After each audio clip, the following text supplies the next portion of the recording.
My name is Neelam. Today we start our next topic, that is sport and movement of unit number 4. In this chapter we discuss about the human skeleton, the types of joints, muscles and movement, and disorder of skeletal system. It is also a life process, and it is also very much essential for the survival of living organism. And movement and sport are the basic characteristic of animals. The organisms with greater sizes need sport to keep their body mass as one unit. This is particularly true for the organisms that live on land.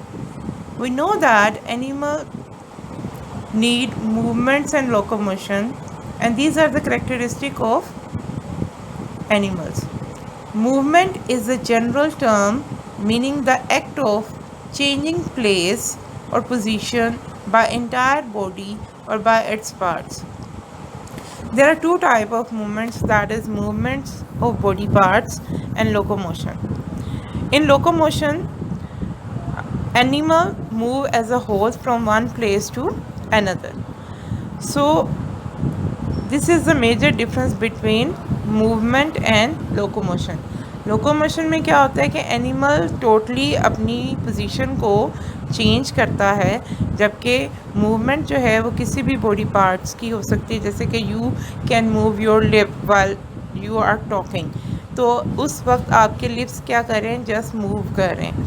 इसी तरह आप hand move करते हैं, shake hand करते हैं, clap करते हैं, तो उसमें जस्ट आप उस हाथ आपके जो हाथ है वो मूव करता है, लेकिन आप एज अ होल जो है वो अपनी पोजीशन को या जगह को चेंज नहीं करते. तो लोकोमोशन में एनिमल एज अ होल जो है वो एक जगह से दूसरी जगह मूव करता है. इस चैप्टर के अंदर हमने स्टार्ट में बात की कि हमने डिस्कस करना है ह्यूमन स्केलेटन के बारे में, टाइप्स ऑफ जॉइंट्स के बारे में, मसल्स एंड मूवमेंट्स के बारे में, and disorder of skeletal system के बारे में. तो सबसे पहले हम स्टडी करेंगे ह्यूमन स्केलेटन के बारे में. ह्यूमन स्केलेटन का जो है वो जिसका प्राइमरीली अगर हम फंक्शन देखें तो वो क्या है, वो रिस्पॉन्सिबल होता है for your sport and movement. Mean जो ह्यूमन स्केलेटन है वो किसी भी ह्यूमन को क्या प्रोवाइड करता है, स्पोर्ट और मूवमेंट सप्लाई करता है. So first is the human skeleton. Skeletal system or skeleton is defined as the framework of hard, articulated structure that provide physical support, attachment for skeletal muscles, and protection for the bodies of animal. तो skeleton क्या चीज़ है कि ये एक framework है, एक ढांचा है जो कि बहुत ज़्यादा क्या होता है, सख्त होता है. आर्टिकुलेटेड स्ट्रक्चर्स होते हैं दैट प्रोवाइड फिज़िकल सपोर्ट, जो कि आपको फिज़िकल सपोर्ट देते हैं.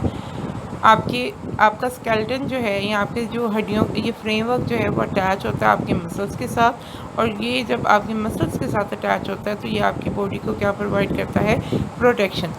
Like other vertebrates, the human skeleton is on the inside of the body and is called endoskeleton.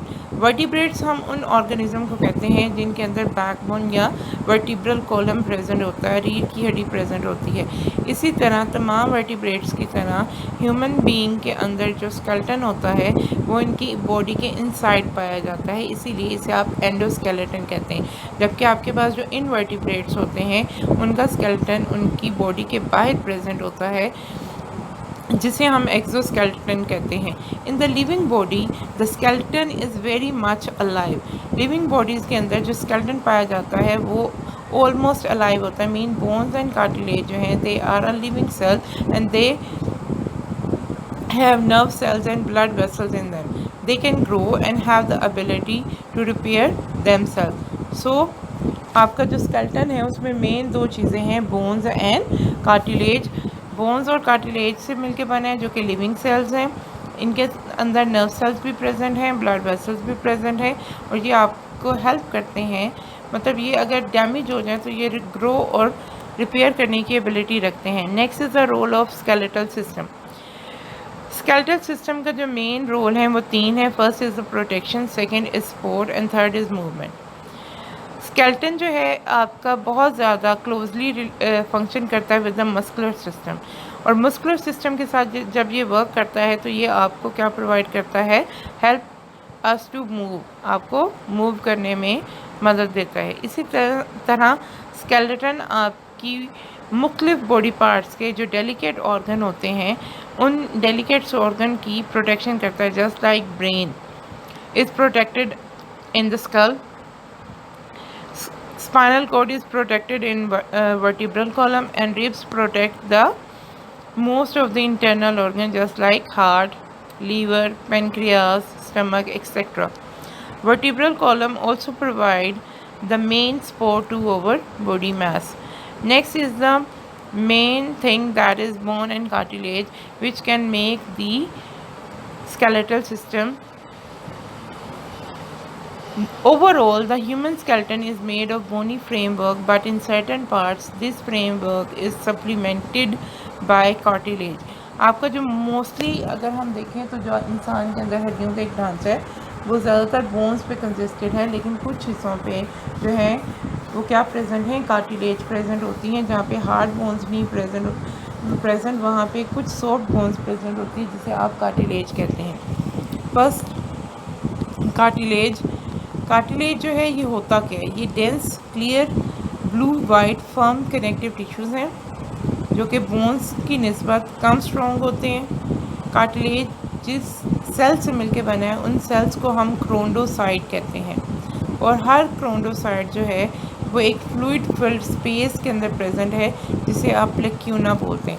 अगर आप इस डायग्राम को गौर से देखें तो आपको इसके अंदर कार्टिलेज मैट्रिक्स दिखाई दे रहा होगा जो कि कोलेजन फाइबर का है, और यहाँ पे आपको छोटी छोटी स्पेसेस नज़र आ रही हैं। इन स्पेसेस को आप लेक्यूना कहते हैं, और इन लेक्यूना के अंदर जो है वो कार्टिलेज सेल प्रेजेंट होते हैं जिसे आप कॉन्ड्रोसाइट्स कहते हैं।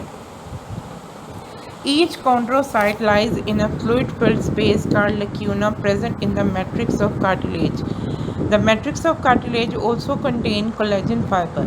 Blood vessels do not enter cartilage. There are 3 types of cartilage. अब blood vessels जो हैं वो cartilage के अंदर enter नहीं हो सकती, और इसकी 3 टाइप्स हैं। Number 1 is the hyaline cartilage, second is elastic cartilage, third is fibrous cartilage.